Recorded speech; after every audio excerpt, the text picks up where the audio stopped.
We walked toward the seam in silence. I don't like that Gale took a dig at Madge, but he's right, of course. The reaping system is unfair, with the poor getting the worst of it. You become eligible for the reaping the day you turn 12. That year, your name is entered once, at 13, twice, and so on until you reach the age of 18, the final year of eligibility, when your name goes into the pool 7 times. That's true for every citizen in all 12 districts in the entire country of Panem. But here's the catch. Say you are poor and starving as we were. You can opt to add your name in more times for exchange for tesserae. Each tesserae is worth a meager year's supply of grain and oil for one person. You may do this for each of your family members as well. So at the age of 12, I had my name entered 4 times, once because I had to, and 3 times for tesserae, for grain and oil for myself, Prim, and my mother. In fact, every year I have needed to do this, and the entries are cumulative. So now, at the age of 16, my name will be in the reaping 20 times. Gale, who is 18 and has been either helping or single-handedly feeding a family of 5 for 7 years, will have his name in 42 times. You can see why someone like Madge, who has never been at risk of needing a tessera, can set him off. The chance of her name being drawn is very slim compared to those of us who live in the seam. Not impossible, but slim. And even though the rules were set up by the capital, not the districts, certainly not Madge's family, it's hard not to resent those who don't have to sign up for tessera.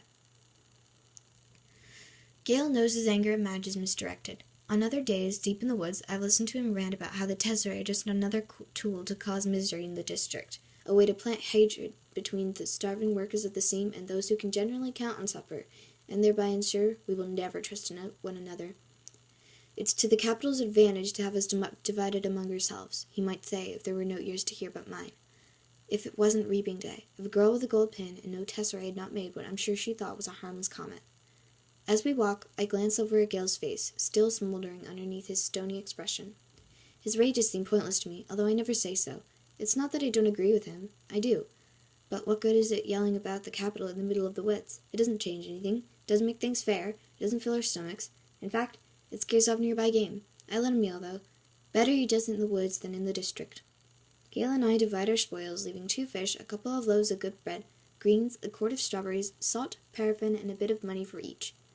See you in the square, I say. Wear something pretty, he says flatly. At home, I find my mother and sister are ready to go. My mother wears a fine dress from her apothecary days. Prim is in my first reaping outfit, a skirt and ruffled blouse. It's a bit big on her, but my mother has made it stay with pins. Even so, she's having trouble keeping the blouse tucked in at the back. A tub of warm water waits for me. I scrub off the dirt and sweat from the woods and even wash my hair. To my surprise, my mother has laid out one of her own lovely dresses for me, a soft blue thing with matching shoes. Are you sure? I ask. I'm trying to get past rejecting offers of help from her. For a while, I was so angry I wouldn't allow her to do anything for me. And this is something special. Her clothes from her past are very precious to her. Of course. Let's put your hair up, too, she says. I let her towel dry it and braid it up on my head. I can hardly recognize myself in the cracked mirror that leans against the wall. You look beautiful, says Prim in a hushed voice. And nothing like myself, I say. I hug her because I know these next few hours will be terrible for her. Her first reaping. She's about as safe as you can get, since she's only entered once. I wouldn't let her take out any tesserae. But she's worried about me, that the unthinkable might happen. I protect Prim in every way I can, but am powerless against the reaping. The anguish I always feel when she's in pain wells up in my chest and threatens to register on my face. I notice her blouse is pulled out of her skirt in the back again, and force myself to stay calm. Tuck your tail in, little duck, I say, smoothing the blouse back in place. Prim giggles and gives me a small quack. Quack yourself, I say with a light laugh, the kind only Prim can draw out of me. Come on, let's eat, I say, and plant a quick kiss on the top of her head. The fish and greens are already cooking in a stew that will be for supper. We decide to save the strawberries and bakery bread for this evening's meal, also, to make it special, we say. Instead, we drink milk from Prim's goat, Lady, and eat the rough bread made from the tessera grain, although no one has much appetite anyway. At 1 o'clock, we head for the square. Attendance is mandatory unless you are on death's door. This evening, officials will come around and check to see if this is the case. If not, you'll be imprisoned. It's too bad, really, that they hold the reaping in the square, one of the few places in District 12 that can be pleasant.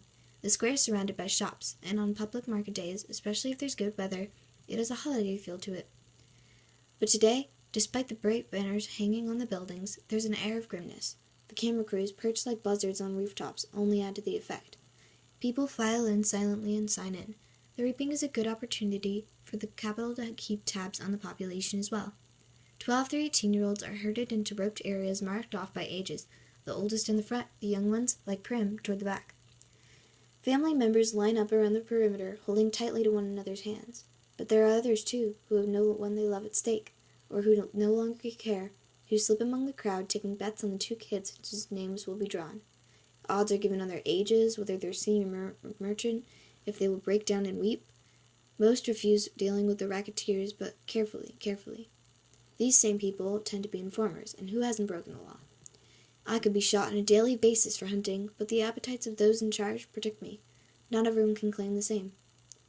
Anyway, Gail and I agree that if we have to choose between dying of hunger and a bullet in the head, the bullet would be much quicker. The space gets tighter, more claustrophobic as people arrive. The square is quite large, but not enough to hold District 12's population of about 8,000. Latecomers are directed to the adjacent streets where they can watch the events on screens as it's televised live by the state. I find myself standing in a clump of 16s from the scene. We all exchange terse nods, then focus our attention on the temporary stage that is set up before the Justice Building. It holds 3 chairs, a podium, and 2 large glass balls, one for the boys and one for the girls. I stare at the paper slips in the girls' ball. 20 of them have Katniss Everdeen written on them in careful handwriting. 2 of the 3 chairs fill with Mage's father, Mayor Undersea, who's a tall, balding man, and Effie Trinket, District 12's escort, fresh from the Capitol with her scary white grin, pinkish hair, and spring green suit. They murmur to each other and then look with concern at the empty seat. Just as the town clock strikes 2, the mayor steps up to the podium and begins to read. It's the same story every year. He tells of the history of Panem, the country that rose up out of the ashes of a place that was once called North America. He lists the disasters, the droughts, the storms, the fires, the encroaching seas that swallowed up so much of the land, the brutal war for what little sustenance remained. The result was Panem, a shining capital ringed by 13 districts, which brought peace and prosperity to its citizens. Then came the dark days, the uprising of the citizens against the capital. 12 were defeated, the 13th obliterated. The Treaty of Treason gave us the new laws to guarantee peace, and as our yearly reminder that the dark days must never be repeated, it gave us the Hunger Games. The rules of the Hunger Games are simple. In punishment for the uprising, each of the 12 districts must provide 1 girl and 1 boy, called tributes, to participate. The 24 tributes will be imprisoned in a vast outdoor arena that could hold anything from a burning desert to a frozen wasteland. Over a period of several weeks, the competitors must fight to the death. The last tribute standing wins. Taking the kids from our districts, forcing them to kill each other while we watch, this is the Capitol's way of reminding us how totally we are at their mercy, how little chance we would stand of surviving in the rebellion. Whatever words they use, the real message is clear. Look how we take your children and sacrifice them, and there's nothing you can do. If you lift a finger, we will destroy every last one of you, just as we did in District 13. To make it humiliating as well as torturous, the Capitol requires us to treat the Hunger Games as a festivity, a sporting event pitting every district against the others. The last tribute alive receives a life of ease back home, and their district will be showered with prizes, largely consisting of food. All year, the Capitol will show the winning districts gifts of grain and oil, and even delicacies like sugar, while the rest of us battle starvation. It is both a time for repentance and a time for thanks, intones the mayor. Then he reads the list of past District 12 victors. In 74 years, we have exactly 2. Only one is still alive. Hamish Abernathy, a paunchy, middle-aged man, who at this moment appears hollering something unintelligible, staggers onto the stage and falls into the 3rd chair. He's drunk. Very. The crowd responds with its token applause, but he's confused and tries to give Effie Trinket a big hug, which she barely manages to fend off. The mayor looks distressed. Since all of this is being televised right now, District 12 is the laughingstock of Panem, and he knows it. He quickly tries to pull the attention back to the reaping by introducing Effie Trinket. Bright and bubbly as ever, Effie Trinket trots to the podium and gives her signature, "Happy Hunger Games, and may the odds be ever in your favor." Her pink hair must be a wig, because her curls have shifted slightly off-center since her encounter with Hamish. She goes on a bit about what an honor it is to be here, although everyone knows she's just aching to get bumped up to a better district where they have proper victors, not drunks who molest you in front of the entire nation. Through the crowd, I spot Gale looking back at me with a ghost of a smile. As reapings go, this one at least has a slight entertainment factor. But suddenly, I am thinking of Gale and his 42 names in that big glass ball and how the odds are not in his favor, not compared to a lot of the boys. And maybe he's thinking the same about me because his face darkens and he turns away. But there are still thousands of slips I wish I could whisper to him. It's time for the drawing, Effie Trinket says, as she always does. Ladies first, and crosses to the glass ball with the girls' names. She reaches in, digs her hand deep into the ball, and pulls out a slip of paper. The crowd draws in a collective breath, and then you can hear a pin drop. And I'm feeling nauseous, and so desperately hoping that it's not me, that it's not me, that it's not me.